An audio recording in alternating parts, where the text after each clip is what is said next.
Hello and welcome back to the channel. So thought I'd do a little update on the state of our MG ZR DT. So this car hasn't appeared on the channel much because it was in daily use by our dad. So for those of you that haven't seen it, this is 2004 on a 54 MG ZR DT. So it's got the proper reliable Perkins diesel engine in it, originally from the Perkins Prima. So this one we picked up about 3 years ago now, so really cheap. It done quite low miles, 80,000 miles at the time, and it was pressed straight into use. So our dad's used it, put 60,000 miles on it, and then one day it just decided, after coming off the motorway at a junction, it cut out and then wouldn't restart again. When you tried to turn it over, there was also no compression, so we thought something strange had happened. We'd done the cam belt and the belt for the diesel pump as well on it previously, but it had done about 10,000 miles since that, so we thought that couldn't be the issue. We sort of started stripping it a little bit, and what we found was the the cam pulley, the bolt that held that in, had actually sheared through. So this car, prior to us owning it and prior to the guy we purchased it off owning it, had had about £900 worth of work done at a garage, which include, from what we can gather, stripping down the engine, rebuilding it.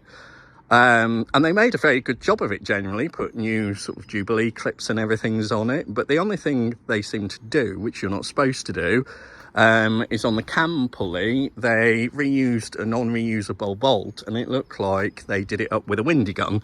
So if I can just prise this apart, you can see it is no longer connected, which is undesirable. So what had actually happened was that driving along, the bolt had finally sheared, dropped the cam pulley off, which basically means your cam belt is no longer tensioned, and even though it didn't make a lot of noise, there was mashing of valves, we think's happened, perhaps hitting of pistons. So essentially you could take this out and repair it, but you'd probably be in for new pistons, definitely new valves. That's if they haven't smashed into the head, and potentially your head scrapped. So right, we like the car, so rather than get rid of it, we set about looking for another engine. So we've now acquired that, which I'll show you in a second. But the idea is this has got quite a few new parts on it, and the engine we bought, the reason why the car had gone off the road, it was from a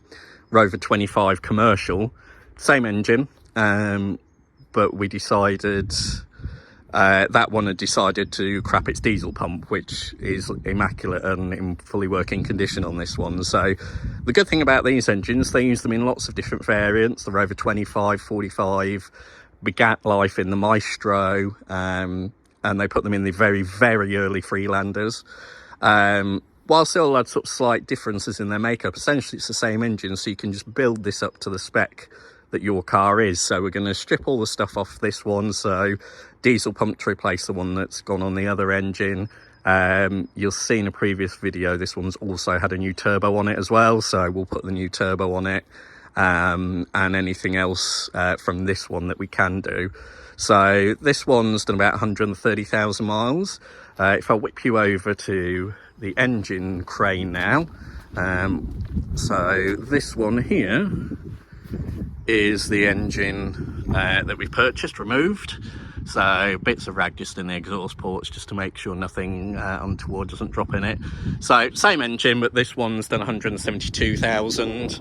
As part of it, if I move this cardboard, we also got the gearbox and drive shafts with it as well. And that one there, just in the corner, is the assembling pumps for the power steering.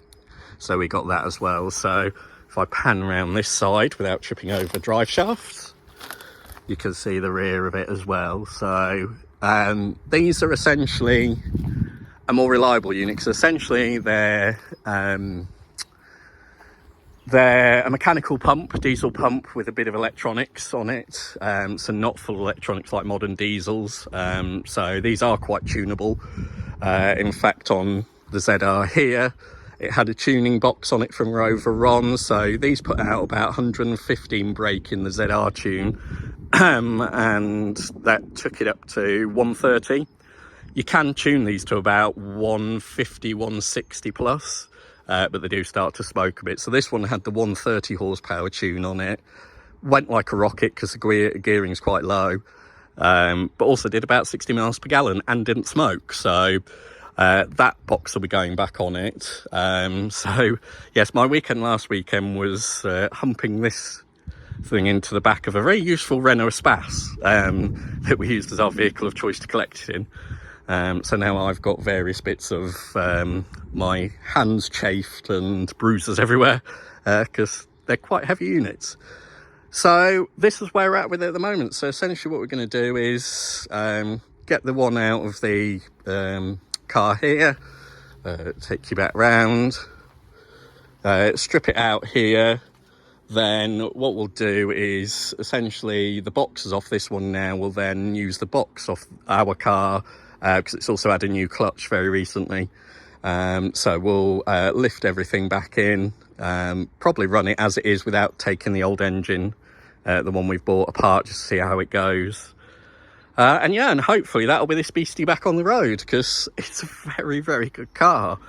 You know, originally its purchase price cost was 800 and something pounds, and our dad's done over 600 miles in it without fault. The only things that went are things that wearable items. This is a Project Drive era car as well, so yes, the interior isn't great because MG Rover stripped out anything that remotely cost any money, but it does what it says on the tin. And you know, with the Rover On tuning box on it, they are stupendously quick. So yeah, we want to keep this in the family. So hopefully, maybe a while yet, but we'll update you as it goes along to see how it is. We got that engine out of the scrap car that was the 25 over about 2 days.